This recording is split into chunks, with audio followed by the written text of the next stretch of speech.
베드로의 이방 선교에 대한 타당성, 또 바울과 바나바의 선교 보고, 그리고 야고보의 성경적인 해결안으로 안디옥 교회에서 발생한 할례 문제에 관한 교회의 결의문이 작성되었습니다.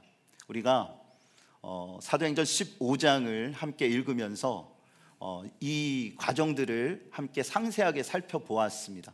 참 교회에 나타난 여러 가지의 어려움과 힘듦, 그런데 교회는 어떠한 자세와 모습을 가지고 이 어려움을 극복하고 돌파하는가? 저들은 굉장히 성숙한 모습이었고 그 안에서 나타나는 아름다운 결과들, 그리고 결정문, 이러한 모든 것들이 세워가는 과정을 바라볼 때 야, 은혜롭다 라는 이러한 생각을 하게 됩니다. 그런데 중요한 건 뭘까요? 은혜롭다 하고 끝나면 안 되겠죠. 이것을 어떻게 전달하고 그들의 마음을 또한 저들 가운데 함께 나누면서 이 모든 일들을 실행하는가, 이것이 굉장히 중요하다라는 것입니다. 오늘 본문이 이 모든 것들을 우리 가운데 보여주고 있습니다. 결정에 따른 믿음의 실행, 저들은 어떠한 모습으로 귀한 사역을 감당하며 또한 귀한 결실과 우리 가운데 교훈을 주고 있는가, 오늘 본문을 통해서 이 메시지를 함께 살핍니다. 첫 번째는 진정성 있는 마음의 소통을 이루라는 것입니다. 우리 함께 따라합니다. 진정성 있는 마음의 소통을 이룹시다. 오늘 본문 22절을 다 같이 함께 읽겠습니다. 이에 사도와 장로와 온 교회가 그 중에서 사람들을 택하여 바울과 바나바와 함께 안디옥으로 보내기를 결정하니 곧 형제 중에 인도자인 바사바라 하는 유다와 실라더라. 아멘. 교회는 신중하고 공명정대한 이러한 마음으로 모든 일들을 진행했습니다. 그들은 만장일치로 결정된 복음 지향적인 내용을 공문으로 작성합니다. 그냥 편지라고 기록이 되어져 있지만 이것은 공식적인 교회의 입장을 그들 가운데 전달하는 것입니다. 그리고 이것을 위한 공문 작성되어진 이것을 전달하기 위한 대표단을 뽑습니다. 우리가 생각할 때 바울과 바나바가 왔으니까 그들을 통해서 보내면 되지 않는가라고 생각할지 모르겠지만 교회 또한 이 모든 것들을 그냥 위임할 수 있어요. 그런데 그러지 않았습니다. 그들의 마음은 이 모든 것들을 함께 잘 설명하고, 왜냐하면 바울과 바나바는 그들 가운데 한쪽의 사람일 수 있잖아요. 양쪽 다 저들에게 있어서 갈라진 그들에게 마음을 표현하고 하나 되게 하기 위한 이러한 방편으로 교회의 대표자 2명을 선출해서 바울과 바나바와 함께 안디옥으로 보낸 겁니다. 그들은 교회의 신임받는 지도자였어요. 그들이 누굽니까? 바사바라, 그렇게 불리우는 유다라는 사람과 또 다른 사람은 실라였습니다. 여러분, 유다와 실라, 이 중에서 좀 친숙한 이러한 이름이 있죠. 어떤 이름입니까? 물론 유다도 있을 수 있겠지만 실라라는 이름이 앞으로는 사도행전 후반부에 많이 등장할 겁니다. 이 실라라는 사람이 바로 바울과 2차 전도 여행을 함께 떠났던 사역 파트너였습니다. 그렇습니다. 여러 가지의 어려움과 힘듦이 있었지만 좋은 하나님께서 저들 가운데 함께 하신 결의문을 가지고 이 네 사람이 안디옥으로 가는 거예요. 그렇다면 우리가 지난주에 살펴보았지만 초대교회가 결의한 이 핵심적인 내용이 뭡니까? 그 편지의 내용이 오늘 본문에 기록이 되어져 있는데 한마디로 정리하자면 이거예요. 헬라파 유대인들의 주장은 교회의 공식적인 가르침이 아니라는 것입니다. 그들의 주장일 뿐이요, 이것은 하나님의 뜻도 아니고 교회가 가르치는 이러한 내용도 아니라는 것을 명확하게 한 것입니다. 자, 오늘 본문 28절을 다 같이 함께 읽겠습니다. 성령과 우리는 이 요긴한 것들 외에는 아무 짐도 너희에게 지우지 아니하는 것이 옳은 줄 알았노니. 아멘. 자, 여기에서 표현되어진 이러한 내용 중에 주목해야 될 것이 있습니다. 뭐냐면 성령과 우리는입니다. 성령과 우리는. 성령님을 빼고 우리는 이라고 이런 표현을 했다면 이거는 교회 지도자들만의 생각, 하나님의 뜻과는 별개의 이야기처럼 들려질 겁니다. 그런데 저들이 분명하게 밝힙니다. 이것은 성령과 또한 성령의 역사하심을 따라 우리는 이 내용을 함께 결의했다라는 거죠. 즉 모든 결정에 인간의 판단이 아니라 성령의 인도하심을 받았다라는 것을 분명하게 나타내는 것입니다. 그러므로 교회는 하나님이 주신 거룩한 권위가 있었어요. 여러분, 권위는 어떻게 세워지는 것입니까? 사람의 지위나 설득으로 사람의 권위, 교회의 권위가 세워지는 것이 아닙니다. 여러분, 주님의 거룩한 교회요, 리더들이 갖는 권위는요, 하나님께로부터 오는 것입니다. 또한 성도들 간에 얻어지는 신뢰를 바탕으로 하여 세워지는 것, 이것이 바로 권위라는 거예요. 스스로 권위를 세우기 위해 노력하고 어떠한 자리를 만들고 정치적인 행보를 걷는다 하여 그 권위가 세워지는 것이 아니라는 것을 우리는 경험을 통해서도 잘 알고 있습니다. 여러분, 이런 모든 일들이 하나하나 만들어지고 또한 나아가는 과정들을 살펴보면 초대교회가 얼마나 성경적으로 이 모든 일들을 행하려고 노력했는지를 분명하게 알 수 있게 된다는 겁니다. 초대교회 리더들은요, 안디옥 교회를 비롯한 모든 교회에게 복음 외에 율법의 짐을 지게 할 필요가 없다라는 것을 선언합니다. 그리하여 유대인들로 하여금 교회가 이방인을 받아들인다라고 하여서 우상 숭배와 부도덕으로 무너지지 않을 것이라는 것을 확신 있게 그들의 마음 가운데 심어줬어요. 이방인들을 받아들여라. 이것이 하나님의 뜻이다. 그들이 교회에 함께하고 사역을 이룬다 하여서 주님의 거룩한 교회가 결탄코 무너지지 않는다. 오히려 더욱더 굳건하게 세워지고 하나님의 나라의 확장에 기한 역사가 이루어질 것이라는 이러한 분명한 주장을 그들 가운데 보여줌으로 마음의 안심을 갖게 하는 것입니다. 또한 주님의 은혜 속에 이방 출신의 성도들이 지켜야 할 4가지의 규범을 가르칩니다. 오늘 본문 29절에 그것이 정리되어져 있는데요, 우리 함께 읽도록 합니다. 우상의 제물과 피와 목매어 죽인 것과 음행을 멀리할지니라. 이에 스스로 상가면 잘되리라. 평안함을 원하노라 하였더라. 아멘. 자, 이 네 가지 중에 첫 번째는 뭐냐면 우상 숭배와 그에 따른 습성을 멀리하라는 것입니다. 이교도가 갖고 있는 이러한 습성들, 당시에 다신을 믿었어요. 하나님이 여러 신들 중에 하나가 아니라는 것입니다. 유일하신 하나님, 유일하신 구세주 예수 그리스도를 영접하고 믿음 안에서 살아가야 한다라는 거예요. 또 피를 먹지 말고 살인을 금하라. 식습관에 따른 서로의 문화를 존중하라. 또 음행을 멀리하고 거룩함을 추구하라. 이 모든 것들은 유대인들에게 있어서 거슬리는 것들입니다. 저들은 율법의 모든 것들의 삶이 초점이 맞춰져 있고 그러한 사고관념을 갖고 있어요. 그러다 보니 이방인들과 부딪히는 거죠. 이런 모든 것들을 주의하고 그들이 너희를 존중했던 것처럼 너희도 그들을 존중하는 것. 그리하여 뭐라고 말합니까? 29절 맨 끝에 보면 평안을 원하노라. 평안을 원하노라. 이 모든 것들이 교회의 평안을 주기 위한, 건강한 교회를 세우기 위한 조치였음을 분명하게 설명을 하는 것입니다. 그리하여 유대 출신 성도들은 율법주의에 따른 이러한 요구를 이방인들에게 해서는 안 되고, 이방 출신 성도들은 유대인들을 자극하는 이교도의 습성을 버려야 한다는 거예요. 그리하여 주 안에서 건강하고 평안하여 든든한 교회를 세워가라는 것입니다. 이때에 가장 중요한 게 뭘까요? 교회 리더들의 진정성 있는 마음의 소통입니다. 이거를 다른 말로 하면 마음이 통해야 한다는 거예요. 여러분, 여러분의 삶에 있어서 여러 사람들을 만납니다. 우리 공동체 안에서도 우리 속회와 또 등등의 개인적인 관계 등 여러 관계들이 있잖아요.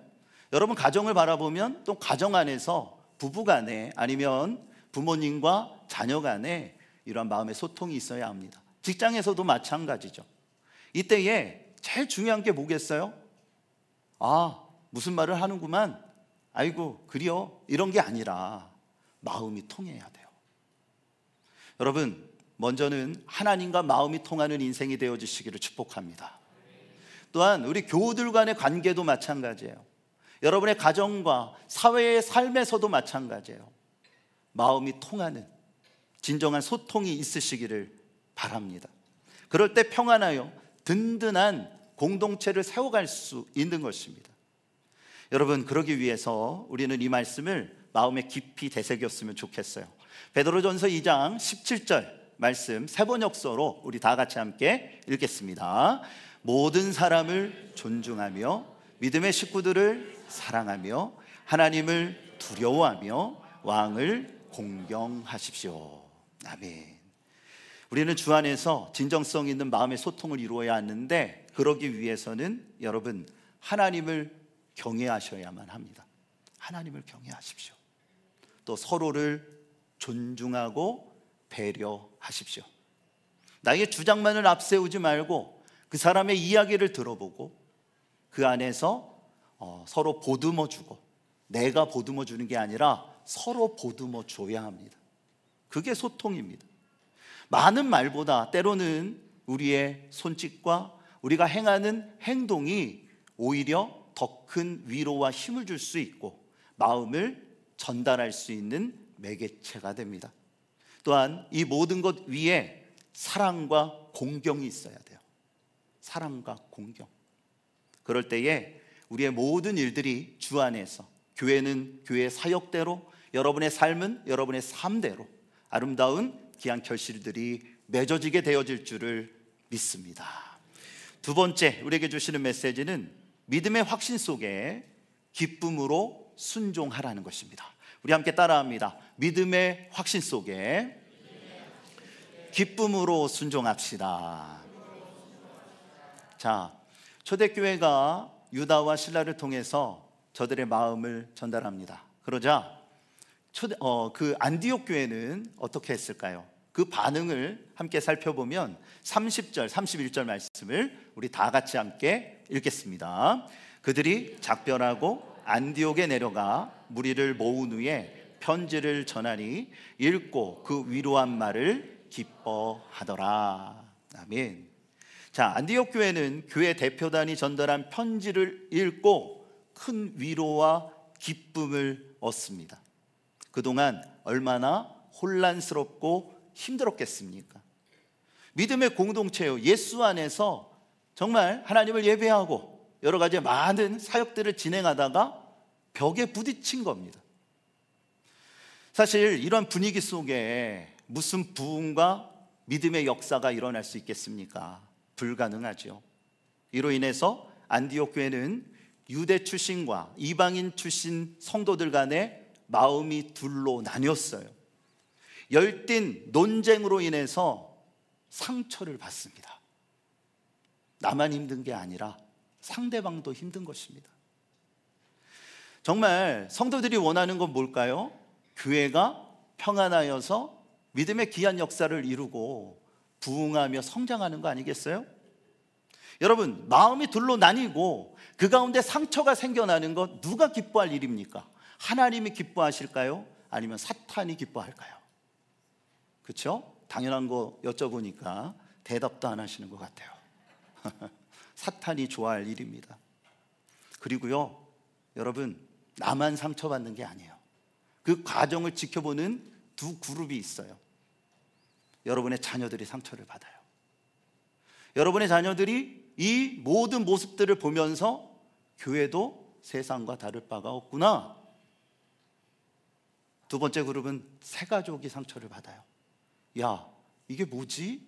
내가 은혜 안에서 믿음의 삶을 시작하고 귀한 일들을 이루기 위해서 이 교회에 함께 나왔고 믿음의 귀한 일들을 이루어가는데 이 진행되어지고 행하는 이 모습들이 도대체 뭔가라는 의구심을 갖게 된다는 것입니다. 여러분, 그렇기 때문에 여러분의 말과 행동이 굉장히 중요한 거예요. 주 안에서 은혜롭고 믿음의 귀한 역사와 결실을 이루기 위해 우리가 말을 신중하게 하고 조심스럽게 접근하고, 여러분, 주 안에서 믿음의 귀한 역사를 이루기 위하여 우리가 노력을 해야 합니다. 그럴 때에 다음 세대가 든든하게 세워져 가고 우리의 위대한 신앙과 하나님께서 주시는 은혜의 역사를 계승받게 되는 겁니다. 저는 참 가슴 아프게 느끼는 한 가정이 있어요. 주님의 은혜 속에 장로님의 가정으로 대를 이어가는데, 여러분, 대를 이어서 싸우더라고요. 위대한 신앙이 계승되고 그 안에서 믿음의 역사와 결실을 이루어가야 되는데 할아버지 때도 싸우고 그 싸움에 대한 것들을 그대로 가지고 와서 아버지 때도 싸우고 자식 때도 싸우더라고요. 여러분, 이거는요 신앙이 아니에요. 비극이에요, 비극. 여러분은 여러분의 자녀들에게 무엇을 물려주시겠습니까? 여러분, 하나님의 은혜와 어떤 긍정적인 사고와 하나님께서 기뻐하시는 위대한 신앙을 계승시키는 여러분의 삶이 되어주시기를 주님의 이름으로 축복합니다. 그런 믿음과 역사가 있어야 돼요. 여러분, 여러분을 여러분의 자녀들이 보고 있음을, 여러분의 후손들이 보고 있음을 반드시 기억하십시오. 자, 그리고 나서 교회 대표단이 전달한 결의문을 읽고 저들이 큰 위로를 받으며 힘을 얻게 됩니다. 구체적으로 어떤 위로를 얻었을까요? 진심 어린 염려와 사랑입니다. 어떤 질책이 아니고 문제를 지적하는 것이 아니고, 여러분, 초대교회의 리더들이 안디옥 교회 성도들을 얼마나 염려하고 그들을 사랑하고 있는지, 아까 뭐라고 말씀드렸어요? 소통은 마음이 통하는 거라고요. 그것을 느끼게 된 거예요. 아, 우리를 위하여 이들이 얼마나 기도하고 있는지, 얼마나 염려하고 있는지, 이 두 사람을 보내서 그들의 마음이 전달되기 위하여 노력하고 있는지, 이런 모든 정성과 마음을 저들이 느낀 겁니다. 여러분, 사람은 감정의 동물이라고 말하잖아요. 정성을 다하고 최선을 다하는 것을요, 우리는 눈으로 보기도 하고 귀로 듣기도 하지만 마음으로 느낄 수 있는 것입니다. 여러분, 여러분의 마음이 따뜻하셨으면 좋겠어요. 손발은 찰 수 있어요, 체질에 따라서. 그렇지만 그리스도인의 마음은 예수님의 마음을 본받아야 되고, 예수님의 마음은 따뜻하셨어요. 잃어버리고 소외당한 사람들을 찾아가시고 그들을 어루만지시고 그들에게 용기와 희망을 주셨다라는 것입니다. 리더들의 목적은 뭡니까? 교회가 분열하는 게 아니에요. 잘못된 것을 바로잡아 성장하기 위함입니다. 여러분, 교회는 믿음 안에서 힘든가 어려운 여러 가지의 일들이 부대껴 온다 할지라도요, 그것을 잘 극복하여 성장의 길로 나아가야 합니다. 그런데 기독교의 역사를 바라보면, 특히 한국 교회들을 보면 맞지 않으면 쪼개지고 또 쪼개지고, 심지어는 이단들도 쪼개지는 것을 봐요. 분열되어지는 이러한 모습들, 마음이 상할 수 있어요. 의견이 충돌할 수 있어요. 그런데 중요한 것은 뭐냐면 그것을 어떻게 대처하고 봉합하느냐입니다. 봉합하느냐. 이거는 우리의 신앙의 삶뿐만 아니라 정치적으로, 또한 세상 안에서 나타나는 모든 분야에 해당된다라고 저는 생각해요. 여러분, 우리는 하나 되기 위하여 성령이 그분의 사랑의 띠로 하나 되게 하신 것을 우리가 해체하고 분열하는 것이 아니라 믿음 안에서 봉합하고 그 안에서 성장을 이루기 위하여 힘쓰는 그러한 동력이 우리 모두가 되어져야 한다는 것입니다. 그럴 때에 하나님께서 기뻐하시는 결실을 맺을 수 있게 되는 거예요. 여러분, 안디옥 교회를 보십시오. 초대교회 리더들이 보내온 그 마음의 그 편지, 그 공문을 보면서 어때요? 너무나도 기뻐합니다. 믿음의 확신을 갖고 기쁨으로 순종했다라는 것입니다. 그냥 하는 척하며 신용하는 것이 아니라 마음을 다해 정말 기뻐하면서 그 가르침과 그들의 모든 조치에 순종하는 성숙한 모습, 이것이 바로 초대교회의 정신이었다라는 거예요. 물론 앞으로 어떠한 어려움이 그들 가운데 닥칠지 모릅니다. 그런데요, 저들이 안심하고 두려워하지 아니할 것은 아주 그냥 매듭이 있잖아요. 여러분 실이나 이런 매듭이 있잖아요. 특히나 그럴 때가 있어요. 롤로 된 이 전선을 갖다가 이제 쭉 풀어서 쓰다가 이게 전선이 꼬여요. 그럼 어떻게 해야 됩니까? 열심히 당겨야 됩니까? 당기면 당길수록 더 꼬이는 거예요. 풀르기가 더 힘들어요. 그래서 슬슬슬 하면서 이렇게 풀러가잖아요. 초대교회가 이걸 안 거예요. 이것을 깨달은 거예요. 교회의 체계와 질서가 이 모든 매듭을 풀어간다는 거죠.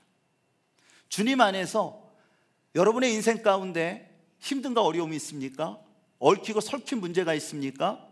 주님께 맡기면서 하나님의 인도하심 속에 모든 것들이 풀려지는 역사가 있으시기를 축복합니다. 풀려져야 돼요. 믿음의 사람은 푸는 사람이 돼야 돼요. 오늘 본문 32절 33절에 이렇게 말씀하고 있습니다. 우리 함께 읽겠습니다.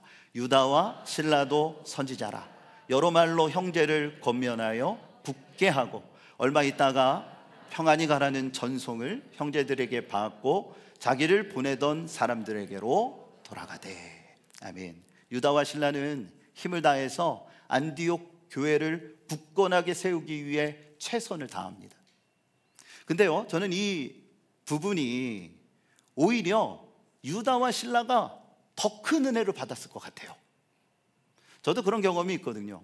믿음 안에서 올 초에도 장로님들과 함께 캄보디아 우리 이제 탐방을 선교를 다녀왔습니다. 그런데 우리 장로님들이 그곳에 어떠한 은혜를 끼치고 물론 이러한 많은 일들도 행했지만 또한 결신들이 지금 나타나잖아요. 그런데 우리가 은혜를 더 받았어요. 우리가 은혜를 더 받더라고요. 마찬가지로 그들 또한 안디옥 교회의 성도들을 대하고 그들의 영적인 수준과 여러 가지 많은 상황들을 보면서 오히려 그들이 더 큰 은혜를 받고 돌아옵니다. 그 은혜의 결실이 누구입니까? 바로 신라였어요. 이 신라가 선교사의 소명을 받게 된 계기는 바로 이 지점이라고 저는 생각해요. 안디옥 교회를 방문했고 그곳에서 선교사로서의 소명을 느꼈고요, 2차 전도 여행 때 바울과 함께 떠날 수 있었다라는 것입니다. 이처럼 하나님의 역사는요, 오묘하고 신비롭습니다. 하나가 끝나면 또 새로운 하나님의 길이 열려지고, 물론 다음 주에는 최고의 비극에 대한 이야기를 할 겁니다. 바울과 바나바가 충돌합니다. 은혜의 역사 속에 매듭이 풀렸는데 새로운 매듭이 생겨나는 거죠. 이런 것이 사역인 것 같아요. 이런 것이 인생인 것 같습니다. 여러분, 그때마다 이 말씀을 기억하셨으면 좋겠습니다. 시편 110편 34절 말씀을 우리 다 같이 함께 읽겠습니다. 나로 하여금 내가 주의 법을 준행하며 전심으로 지키리이다. 아멘. 시편 기자는 하나님께 이렇게 구합니다. 나로 하여금 깨닫게 하여 주옵소서. 여러분, 깨닫는 것이 은혜인 줄을 믿습니다. 깨닫는 것이 은혜입니다. 하나님의 말씀을 깨닫고 하나님께서 사역의 현장 가운데 특별히 이 15장 말씀을 통해 어려움을 겪게 된 두 공동체, 유대 출신의 그리스도인들과 이방인 출신의 그리스도인들이 그 안에서 열띤 토론과 어려움을 겪어가면서 이것이 해결되어지는 과정과 결실이 있잖아요. 그 경험이라는 것이 굉장히 중요한 거예요. 아까도 말씀드렸지만 매듭을 푸는 방법을 알게 되었고 그것이 저들에게 있어서 큰 힘이 되었다. 우리가 깨닫고 그 안에서 믿음의 아름다운 결실을 맺어야 합니다. 은행원을 꿈꾸는 청년이 있었어요. 집안이 참 어려워서 대학을 나오지 못했어요. 일찍 사회생활을 시작한 이 청년은요, 능력이 굉장히 뛰어났습니다. 그래서 어떤 일을 하든지 좋은 수완으로 여러 가지 많은 일들과 인정을 받는 거예요. 다른 사람보다 학력도 부족하고 여러 가지 힘듦이 있지만 자신만의 장점을 내세운다라면 은행 면접관의 마음을 본인이 얻을 수 있다라는 이런 마음과 자신감이 있었어요. 그래서 이력서를 냅니다. 그리고 면접실에 들어가게 돼요. 그런데 이 면접관은 이 청년을 보자마자 면박을 주면서 내쫓습니다. 그 옷차림이 도대체 뭡니까? 우리 은행의 주 고객층이 누구인지 모릅니까? 당신처럼 학력이나 행색도 좋지 아니한 사람을 우리는 뽑을 수 없습니다. 나가십시오! 이렇게 얘기하는 거예요. 얼마나 황당합니까? 말 한마디도 못하고 쫓겨났어요. 여러분 같으면 어떠시겠어요? 주님의 뜻이 있겠지. 솔직하게 얘기해 보세요. 기분이 완전히 그냥 최악인 거예요, 최악. 그러면서 터벅터벅 걸어오면서 은행문을 이렇게 나서는데 갑자기 아까 그 면접관이 막 쫓아오더니 그를 잡는 거예요. 그러면서 뭐라고 했는지 아십니까? 내일부터 출근하세요. 이 청년 더 황당한 거예요. 아까는 내쫓더니 이제는 내일부터 출근하라고? 도대체 나를 뭘로 보고? 여러분 같으면 어떻게 하시겠어요? 됐어요 하고? 과연 그럴 분이 얼마나 계실까? 그래서 이 청년이 묻습니다. 아니 도대체 왜 그러시는데요? 그러자 이 면접관이 이렇게 말합니다. 당신이 나가는 길에 당신의 행동을 살펴봤습니다. 그런데 작은 쓰레기를 주워 가더군요. 모욕을 준 은행인데도 그런 선행을 하는 사람이라면 고객들에게도 그러하리라 판단했습니다.